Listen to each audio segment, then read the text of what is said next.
Welcome everyone to our Food for Thought speaker series. We're glad to have you here with us for today's distinguished guest, Brian Kennedy, who's going to be discussing the MTA and COVID. How does the nation's largest transportation agency get back on track? So just a quick note on courtesy on the Zoom call. If you can raise your hand or put your questions in the chat, that would be great. And keep yourselves on mute unless you're asking a question. And we're glad to have you here, Brian, and hand it off to Bill to do your intro. Thanks, everyone. Thank you, Jeremy. Thank you, Jeremy and Val, as always, for making this program continue to go. When we started last spring, we thought this would be a couple of week enterprise, and here we are into a new year and into a new spring, and we're going to outlast COVID. So that's good on both fronts.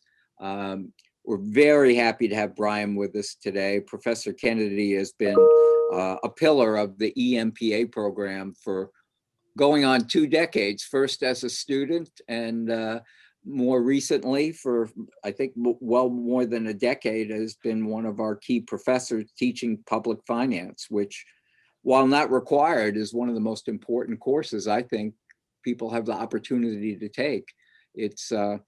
It's a key element of what makes our country work. And the MTA is just one example of how the financial markets and government come together to make a city like New York possible. Brian's background is extremely impressive. He is well known as one of the public finance, municipal finance experts in the United States and probably in the world by this point. He's worked in a number of places in the industry, including BNY Mellon, Moody's. He's been at Goldman Sachs for a long time, services private wealth clients. He's a member of the National Federation of Municipal Analysts. He lectures here in his course and in my courses. He's also been very generous with his time in speaking to my management students about finance as a tool of management. He teaches also at Georgetown and other universities. He, in his public career, has worked not only in the United States, but in Japan. He was also a managing partner in a startup in Japan. He's fluent in Japanese. He's taught English in Japan. He's also a really strong member of our community in metropolitan New York. He's on his town's public school foundation. He's a member or vice chairman of the finance committee of a private school in Newark. He's a coach of basketball, baseball, and softball.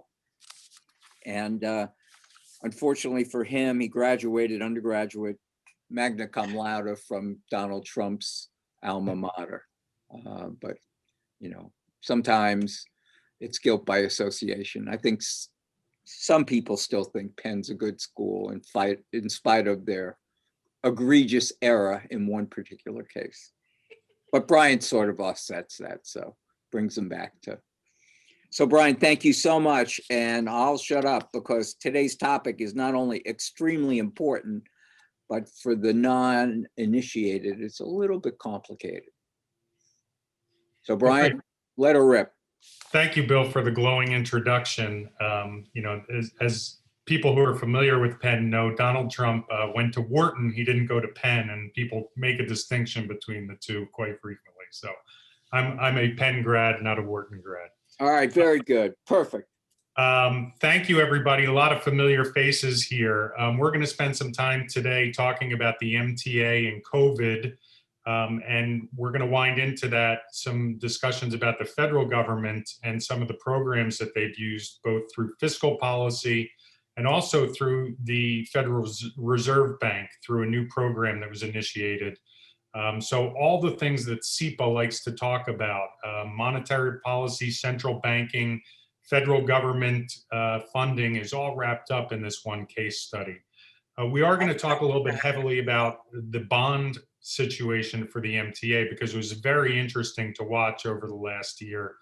But I do have to say just up front that please do not construe this as an investment recommendation.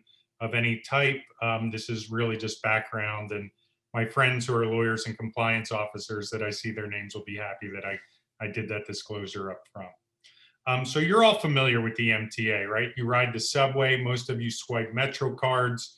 As I said in the preamble that's on the Food for Thought page next to my paper, we would have all met at SEPA for this luncheon session had it not been for COVID. And most of us would have gotten there either by a means that was run by the MTA, or if you took a taxi, you'd actually be paying a little bit to the MTA without directly using their services. So we're all familiar with it, but just a broad overview, it is the largest transportation system in the country by far. Besides the subways, I have these maps here to show you how far the railroad systems reach out into Connecticut, Westchester County. I think it actually goes up to Dutchess County, all the way out to Montauk and Long Island. You can actually consider New Jersey Transit as a feeder system into it. And New Jersey Transit really actually goes all the way down to Philadelphia. Some people are known to commute from very close to the South Jersey area, and they all feed in kind of to the MTA infrastructure. So to that extent, it covers an area on a daily basis that serves about 15 million people. And is very instrumental, as we all know, in supporting the local economic base for the city of New York. Most of the people we know commute or use some way getting in and out of it. And, you know, over a long period of time, when we think about public finance and public policy, the MTA has had a difficult year, but the MTA always has a difficult year, right? If you think back, you've never really seen a headline probably saying the MTA did a really great job last week, right? But if something goes wrong, it's certainly in the press. And that's one of the things in public finance and in public policy, that asymmetric type nature of performance that you all get familiar with through the programs at SEPA certainly plays to the MTA extensively, right? They're always underfunded. They've always got a budget deficit. They've always got a massive unfunded capital plan. There's a union contract that's coming up, and there's going to be a strike, right? And that's just the nature of the beast. But as you'll see through this, underneath those currents that play out in the headlines, a lot of people understand the relative importance of this entity to the country and what they do on a daily basis to keep the economy going.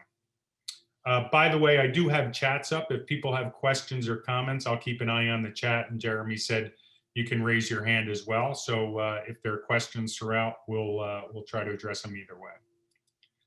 Okay, so a lot of people ride the MTA. Generally between the buses, the subways, the trains, they do about 2.5 billion rides in a normalized year, okay? And the pie chart or the bar chart on the left breaks out the different vehicles that carry people around the region. The subway by far being the largest as far as rides go.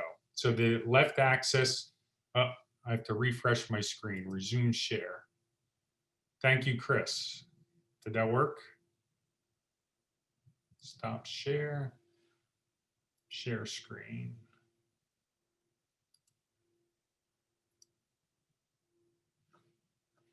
Good. Okay, great. I did lose the chat though. Let me pull the chat back up.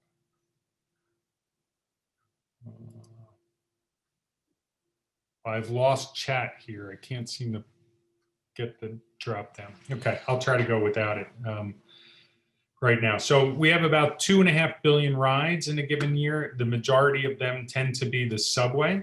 And you see the numbers are through 2019. The MTA actually hasn't published a 2019 audit yet. Their fiscal year is December 31st, unlike New York State, which is April 1st, March 31st. Because last year they were, the finance office was tied up with other things. So we actually don't have audited financials from 2019, which is another thing that you see quite frequently in public finance. But these numbers are from through 2019, and you see what happened, see what general ridership trends have been over the past decade. And to be fair, they have weakened at periods of time, depending upon the unemployment rates tend to affect it. But also, as Bill alluded to before we joined, more and more people have started working from home and doing more flex works arrangements. You had the onset of things like Uber and Lyft, taking some of the ride share away from the MTA over the last decade. So it hasn't been all growth in usage, but what happened in 2020 was unprecedented. So as you see, ridership throughout 2020 was only 885 million across all the various different types of vehicles, down 66%. Most starkly, nobody got on the subway in March and April, right? It was down 92%. That's recovered somewhat through December, but they're still down about 60% on daily rides year over year. And the best growth forecasts right now say that the MTA won't get back over 2 billion riders until some point in 2022 on an annualized basis, right? So big, big drop out of the blue. So people really figure that when people stop riding the MTA, all the revenues are gone. But for those of you who are familiar with transportation systems, not just in the US, but around the country, rarely does the fare box cover the cost of the ride, including the capital behind it, the debt service on the bonds, the salaries, the maintenance, the fuel costs. All of those things generally cannot be recovered by what people pay on a per ride basis. And the MTA is no different than LA MTA, Miami-Dade Transit, or other systems, the Paris Metro, are all subsidized from other revenue sources. So less than 40% are fare box revenues. The toll revenues on the bridges and tunnels on the East River, there's 7 bridges and tunnels. Those revenues provide about $2 billion to the system. There's a payroll tax many of you are familiar with if you live in the 5-county area that creates about 1.7 billion of revenues dedicated to the MTA. There's a gasoline tax that's assessed at the per barrel level across the entire state. So if you buy gas in Buffalo, a portion of that money goes to fund a transit system all the way across the state of New York City. A mortgage recording tax. If you buy or sell a property in New York, for those of you who've gone through that, there is a tax that goes to the MTA.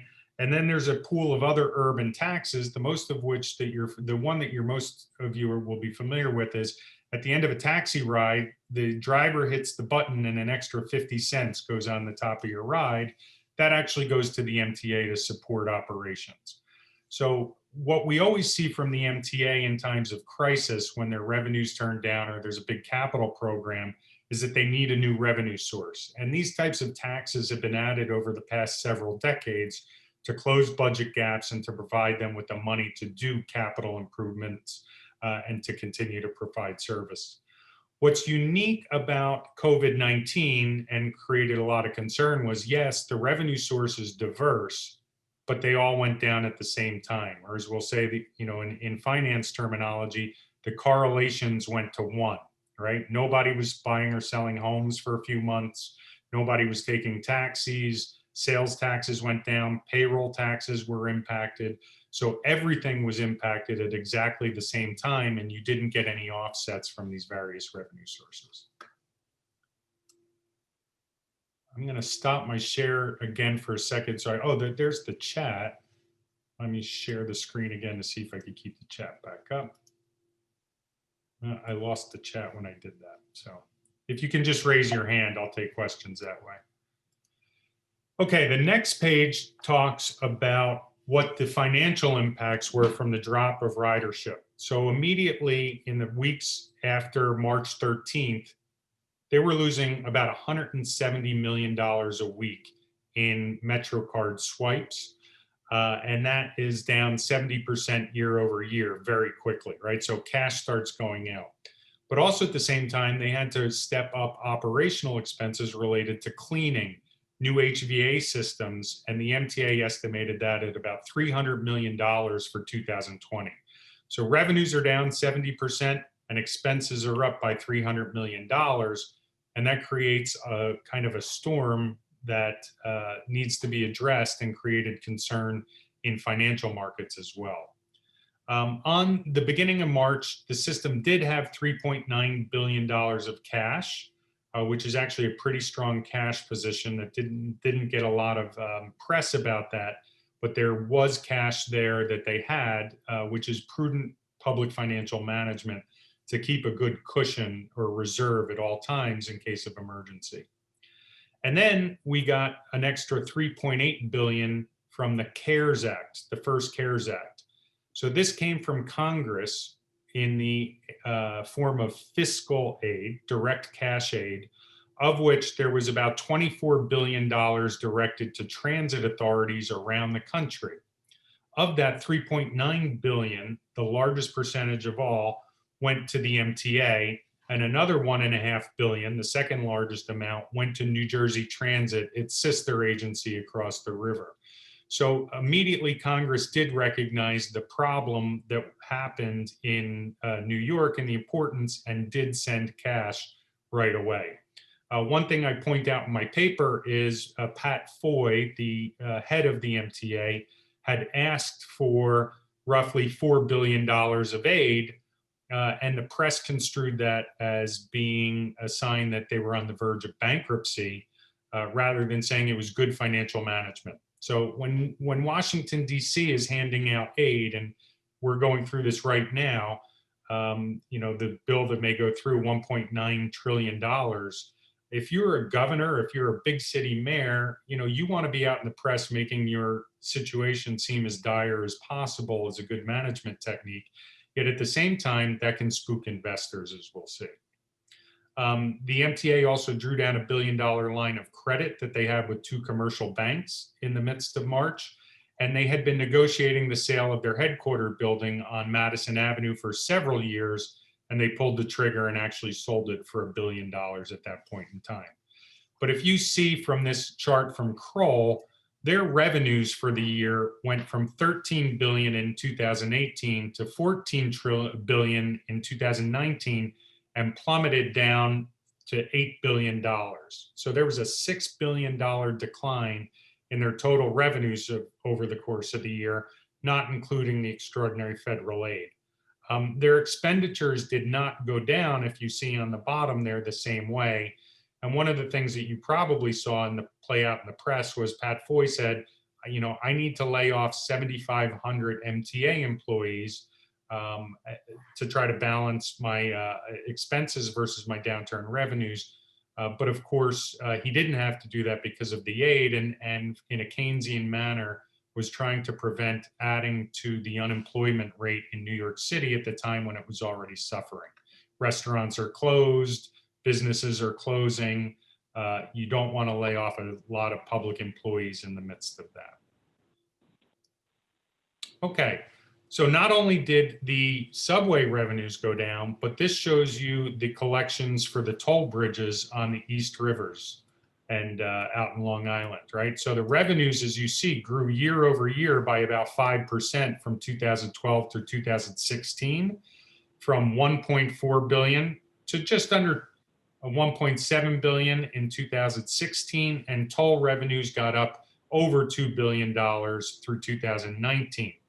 But you see the chart from Moody's on the right, when COVID hit, those revenues plummeted as well, but they came back a lot faster than the revenues or the ridership did on the subways, right? So you may have heard the term Carmageddon, where people from Long Island and New Jersey, including myself, when I come into my work, we frequently drive all the way in to the city because the traffic is abated and it actually makes it a nice, easy drive.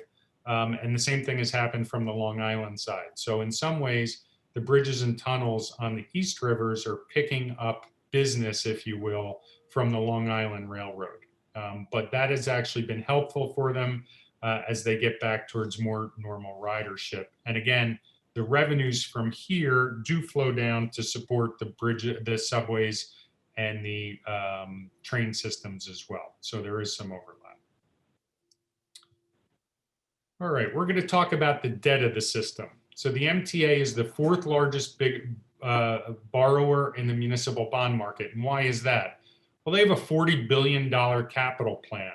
They need to replace train cars. They need to replace buses. They need to replace the signaling in the subways. As we all know, very frustrating. The signaling dates back to well before any of us were born.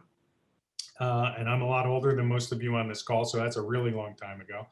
And that has to be updated to increase the frequency and efficiency of the trains. We saw a couple of years ago, the governor decided that he had a way to fix the tunnels himself better than the engineers, and interjected his thoughts on how to improve the 7 line out through Queens, his home turf, right? So there's a lot of capital needs that have to get done. And as we learn in the class that I teach, that gets done through the bond market, right? Rarely do public finance issuers use cash solely to pay for capital needs, and they can't issue equity, right? We're not going to have a IPO or an ICO these days for those Bitcoin followers or Ethereum followers to fund the MTA. It's got to come through the bond market. And that's generally what the MTA does, is borrow for 30 or 40 years against assets that are going to last that long, and they amortize them down within the useful life of it. So they had about $45 billion of debt. It is mostly New York tax exempt. So who owns that debt? Mostly people who live in New York, right? Because it's wealthy people in New York who benefit from the tax exemption. Now, suddenly, they are seeing the businesses around them close. They're seeing the impacts on the city, and then they get concerned about what's in their portfolio very quickly. And for those of you who work in the finance industry, you can attest to how stressed people were about whether the MTA was going to be solvent to repay them on all these different types of obligations they have. My paper talks a lot about bond anticipation notes, BANs, which are a unique form of short-term financing. And the MTA is a very large borrower of them, but they learned very quickly what the risks were associated with them. And if you think about It's a Wonderful Life, when there's a run on the bank in the Frank Capra movie, and there they are handing out the cash and saying, well, I don't have your cash. It's tied up in Bill's house down the street. The MTA had the same thing, where they had $1 billion of short-term cash due to investors in May, but it was really financing long-term assets. And people got very concerned about whether they'd be able to meet that obligation. However, one thing that a lot of people outside of public finance circles don't really understand is that the MTA can't file for bankruptcy, right? So no one went to cocktail parties in April, but one of the things you would have heard was the MTA is going to file for bankruptcy. And they just can't do that. They can't access Chapter 9. And the state of New York is basically covenanted that they will not permit that to take place. So bankruptcy is not an option for them. And in fact, if you look at their main borrowing feature, the indenture, as we call it, the transportation revenue bonds, these bonds actually, on the left-hand side, this is what we call a flow of funds. And if you look in here, the pledged revenues come in. Those are your MetroCard swipes, your revenues left over after the Triborough Bridge and Tunnel Authority bonds are paid, your gasoline taxes, your 50 cents in the taxi. They go into a revenue fund, and in the waterfall, what gets paid first? Salaries, gasoline costs? No. Actually, first in the waterfall are bondholders, senior lien bondholders. So there's actually a structure here in the indenture where the MTA covenants to pay its bondholders before you get down to the operating expenses. Now, we could have a real politic discussion about, when push comes to shove, are you going to pay cops and firemen over bondholders, right? And that's something that we saw play out in Puerto Rico. But to the letter of the law and to the letter of the indenture, bondholders should get the first dollars that come in. And if you see again on that same Kroll presentation, there is a cushion where even after, in the December forecast, which is pretty close to what the actuals are going to be, the $8 billion of revenues covered debt service by 4.9 times. So there was a very sufficient margin there, even after the contraction of revenues to pay bondholders. But bondholders are very skittish as far as investors go. If you think about risk reward, municipal bondholders tend to want no risk, and they'll accept a lower reward than private equity investors or hedge fund investors, but they don't want any risk, right? So they may not have appreciated that, and what you'll see in the coming slides represents the reaction to that. So again, here's just an outline of the debt by the MTA on the left-hand side. Transportation revenue bonds of $30 billion at the end of 2020 was the largest single portion of it. TBTA, those are secured by bridge and tunnel revenues. And those are earmarked legally to pay those bondholders first. The dedicated tax fund, those are bonds that are actually secured by the petroleum business tax. They get paid first, and then all those leftover revenues swing down to the transportation revenue bonds. And then if you see the pie chart here about the different types of debt that they have, fixed rate debt is the most conservative type. It's got a coupon on it, a stated maturity. Bondholders can't ask for their money back in advance. All these other ones in here, variable rate debt and bands, run a risk to the MTA in that they're shorter term instruments that could create that proverbial run on the bank. And that's what happened to them. But why would they do that in good times? Is because when you borrow short, on the short end of the curve, as Maria would say, if you borrow for a short time, your interest cost is going to be much lower than if you borrow for 20 or 30 years. If you borrow for 20 years, an investor is going to want to be compensated for inflation risks and longer duration credit risks for that. But if they're going to lend you money overnight or for 6 months or for a year, they're not as concerned about inflation and will accept a lower rate of return. So the MTA made a deal with its investors saying, we'll issue debt at a lower rate, but you can ask for your money back a lot sooner. And that worked out well until it didn't. And what you see on the right-hand side is what the rating agencies did as the COVID crisis unwound. All the rating agencies downgraded the various forms of debt, but depending upon what the legal indenture was, there was a difference between them. So, for example, the dedicated tax fund bonds, which are secured by a petroleum business tax, a gas tax, only got downgraded one notch. And the Triborough Bridge and Tunnel Authority bonds actually didn't get downgraded at all. They got negative watches or negative outlooks, but they actually didn't get downgraded. But the transportation revenue bonds got downgraded significantly. And if you see S&P, it went into what's called the BBB territory. And BBB plus is still investment grade, but it's not an area where most conservative investors want to park their capital. So you'll see what happened as a result to these downgrades and the headline pressures on them. This is a chart from Bloomberg of the yields on a bond anticipation note. So this was $1 billion loan that the MTA took out that was due on May 15th. For most of 2019 and through 2020, early 2020, those bonds traded below 2%. And in fact, dipped down to a low of about 1.35% in March, right before COVID hit. But you see what happened. As soon as the COVID news hit, bondholders started selling and rates went up and really spiked up at the beginning of April right there to over 14%. Now, as I say on the right-hand side, some of this is technical. Because the bonds matured in May, investors didn't actually get 14%. There was only what we would call about 45 days of interest left on the bond. So their return was much lower, and that actually contributed to this. But you get the idea about how skittish investors were about the MTA for a period of time. And what we would say in the parlance is credit spreads blew out, right? So the cost of borrowing above AAA rates increased significantly. So then the Fed came to the rescue. The Federal Reserve Bank created a program called the Municipal Liquidity Facility, and this is the Fed's first foray into the municipal bond market of any type. Now, interestingly, the Fed, which is usually seen as being in charge of monetary policy, in some ways was stepping into a fiscal policy here by providing direct loans to the issuers, not liquidity support to the secondary market. And what I mean by that is the program was set up that issuers could call up the Fed and borrow directly from them for up to 3 years.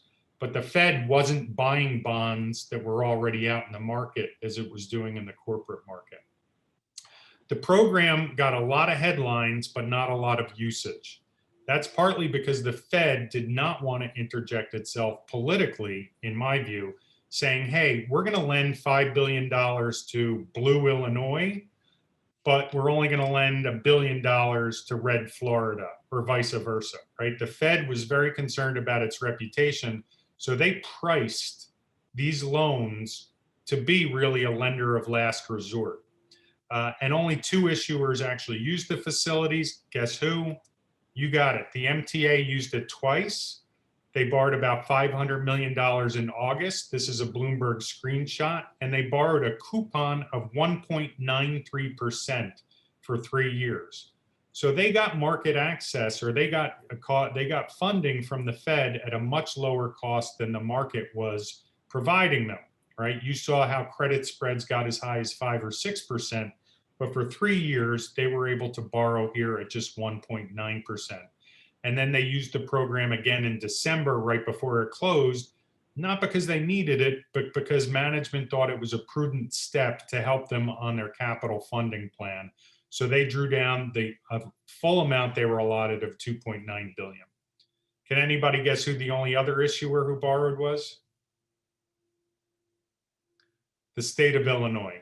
The state of Illinois, which is the lowest rated state in the country and has significant financial problems, also used it. New Jersey backed away because capital markets provided it lower cost of financing. In the paper posted on the site, there's more details on both of those things. What's interesting is here's a long-term bond from the MTA that matures in 2048. If you see, the rates didn't quite get as high as they did on those bond anticipation notes, because investors really took the view that the MTA was going to be here and meet its long-term obligations. They were just concerned about what happened in the short term. So you didn't get the same level of volatility. So at the end of December, the long-term rates on MTA bonds going way out far were about 1.7%. And that has come down even further to under 1.5% in current markets. So right now the markets are responding to lower interest rates and treasuries, but also have more confidence in the MTA. All right, so what are we going to watch for? New administration in DC is very dedicated to transportation funding, very dedicated to New York from what we've seen. We think the access to the region's core, the new Amtrak tunnel, will get done. There's another $24 billion, $25 billion of aid in the package being debated currently for transportation systems. It's anticipated that the MTA will again get a large slug of that, maybe up to $4 or $5 billion.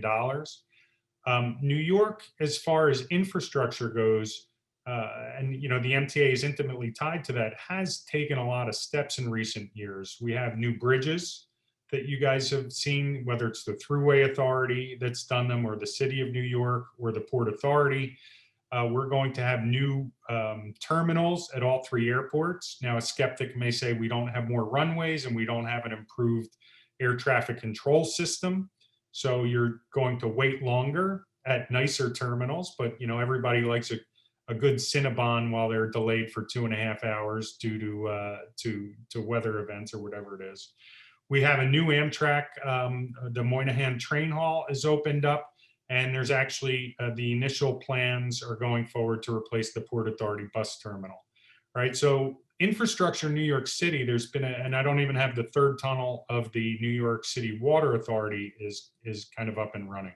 So New York City infrastructure has actually been very well addressed in recent years. And as people talk about depopulation or how things are going to change, that infrastructure, in my view, and I think Bill's view from our conversation before the call, will attract people back, right? So the investments have been made and they're in the process of being made. And then the MTA will certainly be a key portion of that. The big question mark is we were supposed to have congestion pricing in Manhattan in 2021, and that's gotten delayed, but that's going to be a new revenue source for the MTA that will be forthcoming at some point in time. My issue with it is with all types of things that are construed to dampen usage, but at the same time be a revenue source, you have conflicting and paradoxical views there, right? It's like a cigarette tax. We're raising the cigarette tax so fewer people smoke, but we're raising the cigarette tax to balance the budget, right? That's an uncomfortable paradox for a public finance manager.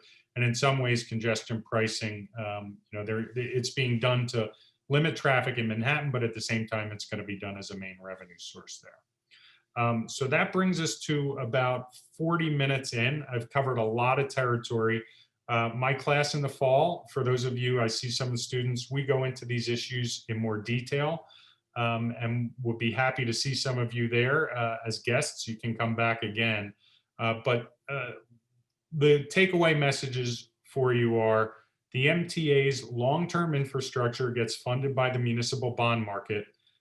Public finance managers need to be attuned to how this market works in order to accomplish their mission.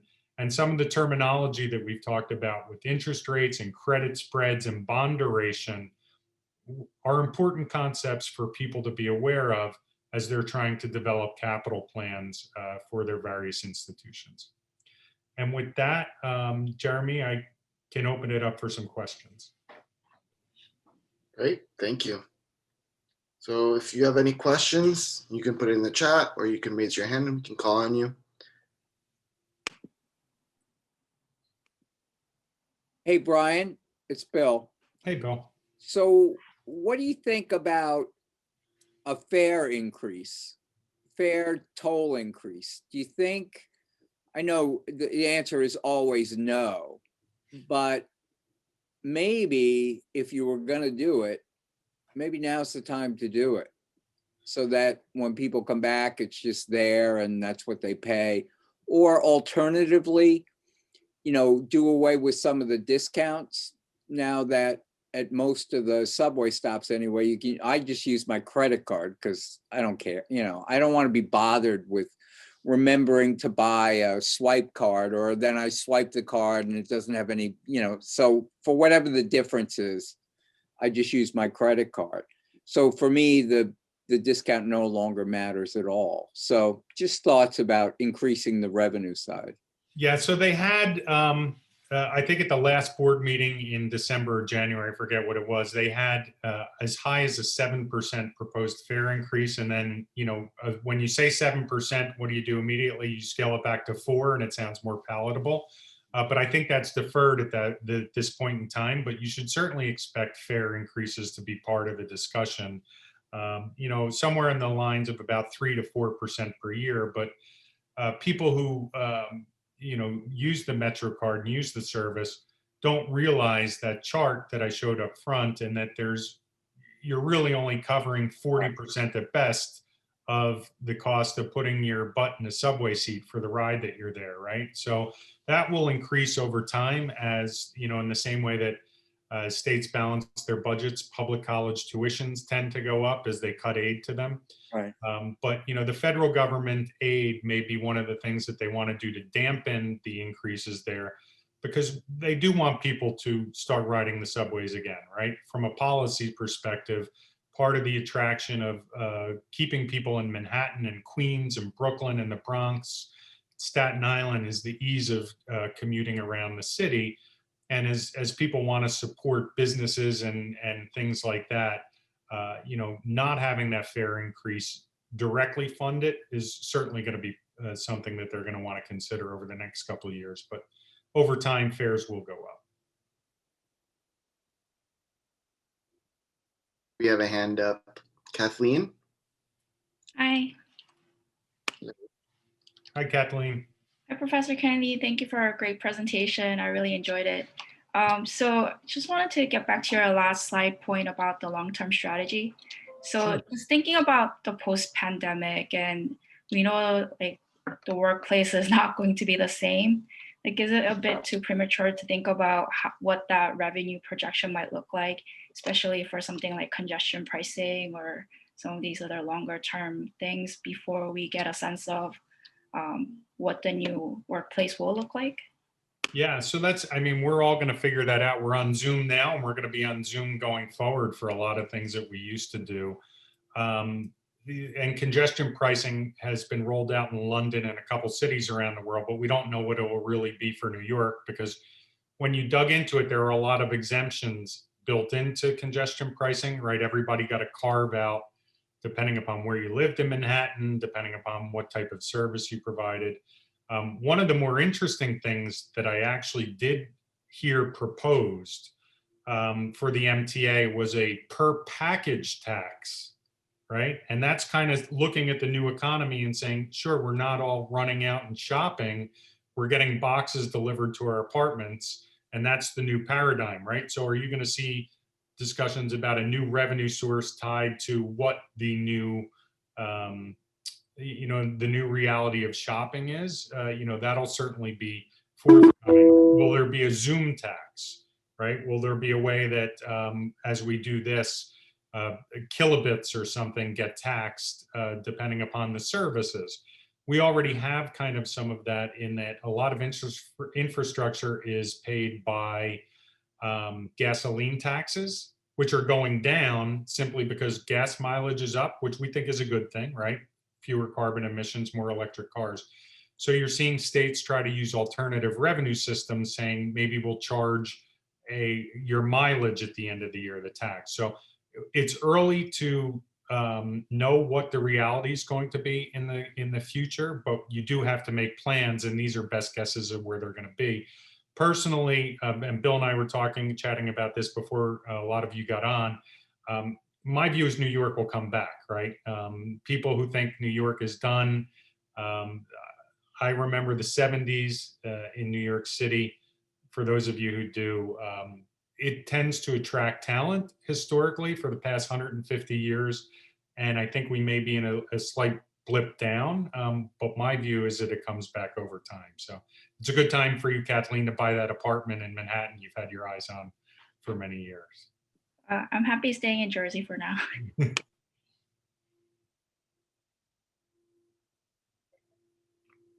You have a question in the chat from Jen Burden. Hi, Jen. The money from the CARES Act, does it have to be paid back? No, the CARES Act is actually federal aid that went without any strings attached to it. So, that was an immediate step by Congress and the Trump administration to get cash out. The one group that didn't get cash in any of the CARES Act so far are state and local governments, right? That's been kind of the hiccup, in that, Senator McConnell and some others have not wanted to give aid to what they consider to be profligate states that have pension problems and big budget gaps.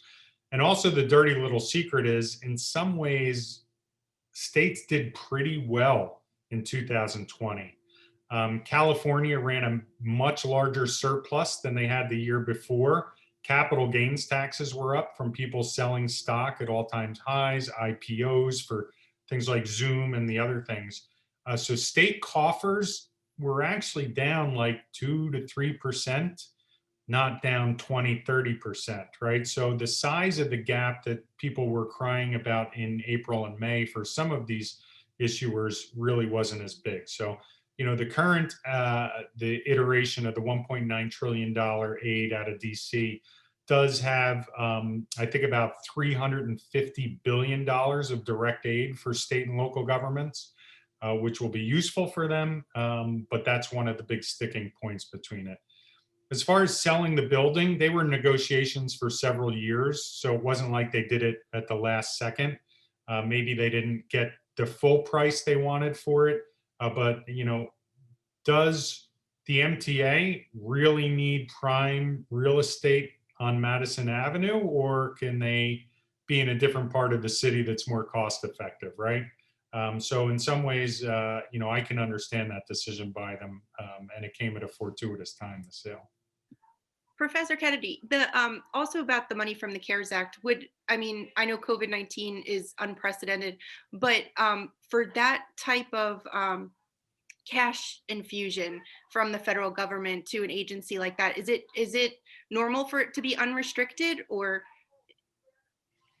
is No, that? usually in our federal system, and this is one of the problems that we have with funding infrastructure as opposed to places like China or England, where it's all centralized and all the tax revenues go in and then they send it down and infrastructure gets done. We outsource infrastructure to all 50 states and in a large part let them do it by themselves. When the federal government does give aid for infrastructure, the most famous case is the Federal Highway Fund. So they collect 19 cents a gallon in gasoline taxes, goes to Washington, D.C., and they turn around and give it to the states. In the late 70s, I believe it was, during the gas crisis, the federal government said, we want to lower the speed limit to 55 miles an hour. But federal powers prohibit them from telling states what to do. States get to set their own speed limits, right? That's one of the powers, policing powers, that's allocated to the states, not to the federal government. But what did the federal government do? They said, we're going to withhold your highway aid unless you put the speed limit at 55. So they didn't on this one have any strings attached to it, but of course, you know, they can put in provisions there in the different various acts that they do to try to do that, to get their policies implemented as part of the aid. But CARES Act was just cash to them, no strings attached. Great question. We have Sergey. Hello, Professor. Can you hear me? I can. Hi, Sergey. Hi, how are you? Listen, like a naive question, right? Because you, in the beginning, you said about other transit systems like in Paris, but even if we compare like the subway system in New York to subway systems in other US cities, it's a little bit, let me put it politically correct, less efficient.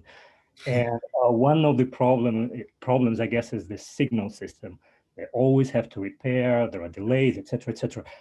Do you know how these repairs are financed? What are the sources and why funds are not enough? That's one thing. And the other thing, I very respectfully disagree with Professor Amick as far as the spikes in fares are concerned, because we have to remember who use the subways mostly. I do, for instance.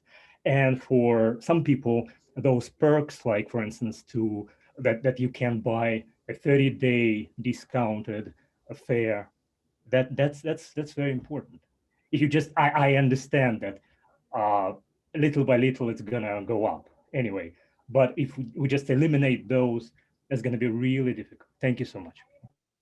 Sure. So related to the fares and also infrastructure, we all really like new infrastructure. We just want somebody else to pay for it, right? When we're asked to pay for things like, do you want a new high school in your town? Absolutely. Brand new high school, gym, internet. Do you want your property taxes to go up? No, yeah, I really don't want that, right? And that's the fundamental tension you have there. So you want new infrastructure with the signal system, but you know, you don't want to raise the fares at the same time, and that's the fundamental thing that we you know, struggle with in public finance. So the signal system has been on. It's one of the main things that they're going to try to address. For those of you who don't know the full history, right? The MTA is a conglomeration of failed private enterprises, right? For those of you who maybe read Ayn Rand. You know, Daphne ran a profitable train station out in Denver, or wherever it was, and charged everybody the full fare to get on there. But history is littered with private trains and subways that have gone bankrupt, and the IRT and things have gotten rolled up into a public finance mechanism or a public issuer over time, right? So the market actually failed to support these enterprises over time, and they were viewed as public goods that needed to be taken over. And you know, the signaling system goes back to those days, right? You have different systems and getting that all together. Yeah, I'm frustrated by it. I'm sure Pat Foy is, and it's something that they're trying to address. It's a matter of funding priorities, right? Do we need new train cars this year?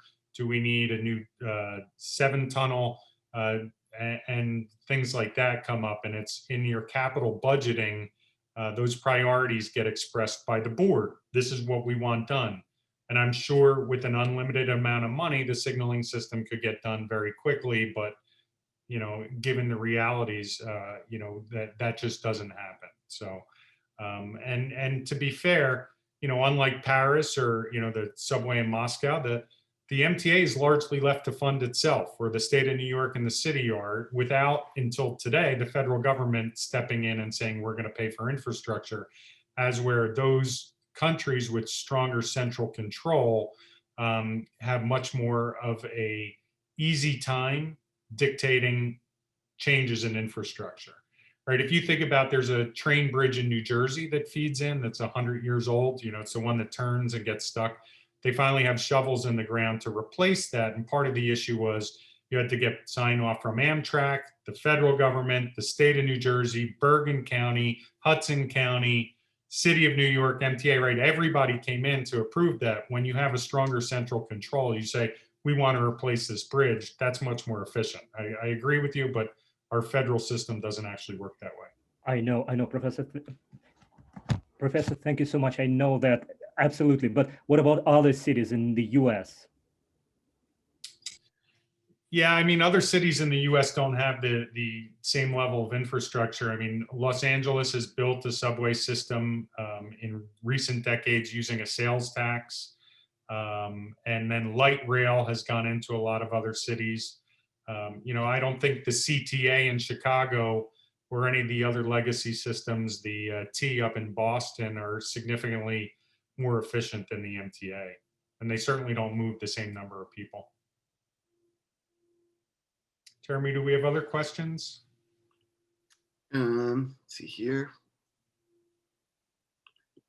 No. Is anyone? Oh, Colleen. Can you elaborate a little bit more on how congestion pricing works? Sure. So the way it was envisioned is if you drive, I think it's below like 46th Street during certain times of day, your Easy Pass or your transponder would be charged a certain amount that was undetermined. And what I think taxis got to carve out, they wouldn't be impacted. People who lived in Manhattan got to carve out, right? So everybody wanted to try to not pay this. Again, it's a great idea to fund infrastructure as long as somebody else has to pay for it, was kind of what was going on with it. But it was supposed to go into place in 2021. London's had congestion pricing for maybe a decade now. And I know a couple other cities around the world have done it. But the main thing is to reduce the amount of traffic, and for the carbon footprint. That's where it comes from. Traffic and carbon footprint within the cities is the main driving reason behind it. But then the MTA says, here's a new pot of money we can have, right? And that's a paradox. We want more cars so we get more money, but we want fewer cars so we have fewer carbon emissions, right? So those types of taxes really serving two distinct purposes can be problematic. The MTA had already planned on leveraging, using the new congestion pricing, which I think they had targeted at about $1 billion a year in revenues eventually, to issue new bonds to fund infrastructure. So in some ways, they'd already allocated the money towards whether maybe it was Sergey's switch replacement or it was new tunnels or bridges, whatever it was. But all those plans are on hold right now. So they do have a $40 billion capital plan. We have a question here from Maria. They have $47 billion of debt. How do you think it will affect future borrowing? So the interesting thing, and as you know, Maria, is the MTA got 5 or 6 bond deals done in public markets since last March. They sold $1 billion last May, and I talk about that in my paper that's posted up there, at about 4.5% to 5% total interest cost that went out to, I think, 2045. So they had market access last year at 4 to 5%. Now, 4 to 5% is actually pretty cheap historically, right? That's not bad to pay for 30 or 40 years. But considering some issuers were borrowing for 30 years at as low as, I think, 1.2% at some points in time, the MTA was paying a premium to investors over that. for market access. So my view is that the MTA will, they can't issue equity. So the only way they're going to be able to fund their capital needs is through debt. Now, it's important that we talk about, they did some deficit financing to pay for operations, but usually one of the tenets of public finance is that you issue bonds to fund infrastructure and you pay off those bonds in the useful life of that infrastructure. So if you issue a 40-year bond to pay the salary of somebody next week, that's a bad mismatch and that's going to lead you towards bankruptcy. But if you issue a 40-year bond against a 40-year rail improvement or a rail tunnel with a useful life, that's pretty good management of spreading the cost over that period of time.